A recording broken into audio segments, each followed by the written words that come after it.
بسم اللہ الرحمن الرحیم رب اشرح لی صدری ویسر لی امری واحلل عقدۃ من لسانی یفقہوا قولی۔ اللہ تعالیٰ سے دعا ہے کہ وہ آپ کو ہمیشہ اچھے حالوں میں رکھے اور آپ کی طرف بڑھنے والے ہر شرور سے ہر شر کو خیر میں بدل دے، آمین یا رب العالمین۔ السلام علیکم ورحمۃ اللہ وبرکاتہ۔ Magic and cure series day 6، جادوگر کی پہچان۔ یہ بات تو ہم سب کو معلوم ہے کہ جادو کرنا اسلام میں جائز نہیں، انسان دائرۂ اسلام سے خارج ہو جاتا ہے۔ اور یہ بھی معلوم ہے کہ اگر جادو ہو تو اس کا علاج جادو سے نہیں کرنا ہمیں، بلکہ قرآن و سنت سے کرنا ہے۔ تو آج ہم جانیں گے کہ جن سے ہم دم دلواتے ہیں وہ عالم ہیں یا عامل جادوگر، یعنی ہم علاج سنت کے مطابق قرآن کی آیات سے کر رہے یا پھر جادو سے۔ اس کے لیے ہم جانیں گے جادوگر کی نشانیاں۔ وہ شخص جو کہے میں آپ کا علاج کروں گا، بس آپ اپنی ماں کا نام بتائیں، آپ رسول اللہ صلی اللہ علیہ وآلہ وسلم، اللہم صلی وسلم علی نبینا محمد کی کوئی ایک حدیث بتا دیں جس میں انہوں نے کسی سے کہا ہو کہ میں آپ پہ رقیہ کرتا ہوں، آپ بس اپنا اور اپنی ماں کا نام بتائیں۔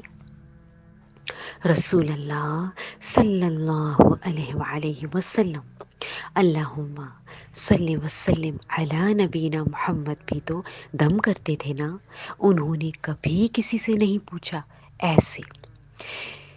اسی طرح اگر کوئی آپ سے آپ کے کپڑے مانگے، عموماً یہ کہہ کر مانگتے ہیں کہ جو آپ نے کل کپڑے پہنے تھے وہ لائیں، تو جان لیں جو کوئی ایسی چیزیں مانگے وہ جادوگر ہے۔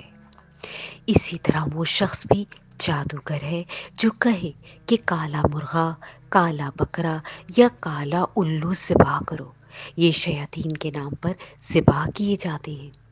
جو شخص آپ کو تعویذ دے، وہ کہے کہ اسے کھولنا نہیں، یہ کہیں رکھنے کا کہے، ایسے تعویذوں میں نمبرز ہوں گے یا کچھ لکیریں کھینچی گئی ہوں یا دیکھنے سے قرآنی آیات لگ رہی ہوں، لیکن حقیقت میں ان کو توڑ موڑ کر لکھا ہوتا ہے۔ اور بالفرض اگر قرآن کی صحیح آیت بھی لکھی ہو تو کیا ہمارا دین ہمیں یہ سکھاتا ہے کہ قرآن کو گلے میں لٹکا کے گھومیں ہم؟ قرآن پڑھنے کے لیے نازل ہوا ہے۔ اب آپ کو سر درد ہو، آپ جائیں ڈاکٹر کے پاس اور وہ کہے کہ آپ پیناڈول کے 2 پتے گلے میں لٹکا لیں، آپ کو شفا ہوگی۔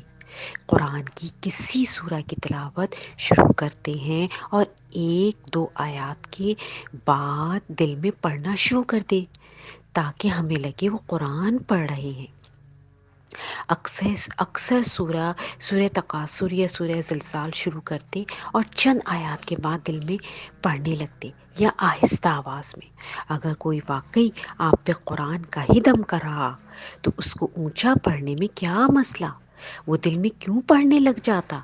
جو ان کلیئر پڑھے جان لے کہ یہ کچھ غلط کر رہا ہے۔ جو آپ کو کچھ زاویے بنے ہوئے دے یا کچھ نمبرز لکھے ہوئے ہوں یا لائنیں لگی ہوں تو جان لے اسلام کا اس سے کوئی تعلق نہیں۔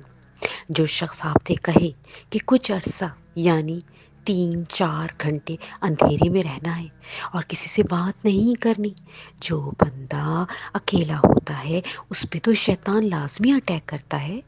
جو شخص کہے کہ 3 دن تک پانی کو ہاتھ نہیں لگانا، ایسے میں وہ آپ کو پیچھے کرسچن جن لگا رہا ہے۔ جو آپ کو شے دے اور کہے کہ گھر میں دفنا دے، یا کوئی شے دے اور کہے اسے شام میں آگ لگانی یا صبح میں آگ لگانی یا ایسا کچھ، یہ بھی اسلام نہیں۔ یہ تو کامن سینس کی بات ہے لیکن جب انسان پہ مصیبت آتی ہے تو وہ ایسے لوگوں کی باتوں میں آ جاتا ہے. تو آپ نے ایسا نہیں کرنا. جو شخص آپ کا ماضی حال بتا دے، ایسے میں وہ آپ کے قرین سے انفارمیشن لیتا ہے. قرین کو تو سب پتہ ہوتا ہے. تو ایسے میں جادوگر آپ کو آپ کی ایسی ایسی باتیں بھی بتا سکتا جو آپ نے گھر والوں کو بھی نہیں بتائی ہوں گی. اور ہم پھر ان سے ایسے امپریس ہو جاتے ہیں کہ لگتا ہے بالکل صحیح باتیں کر رہے ہیں. جو شخص آپ کو کیل دے اور انہیں گھر میں ڈھونکنے کا کہے، تو یہ تھیں جادوگر کی نشانیاں. انشاء اللہ تعالی ایسے لوگوں سے خود کو اور اپنی ایمان کو بچانا ہے اور سنت کو اپنانا ہے.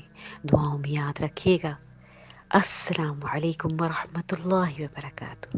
جزاکم اللہ خیرا کثیرا فی الدنیا والآخرہ، وأحسن الجزاء فی امان اللہ.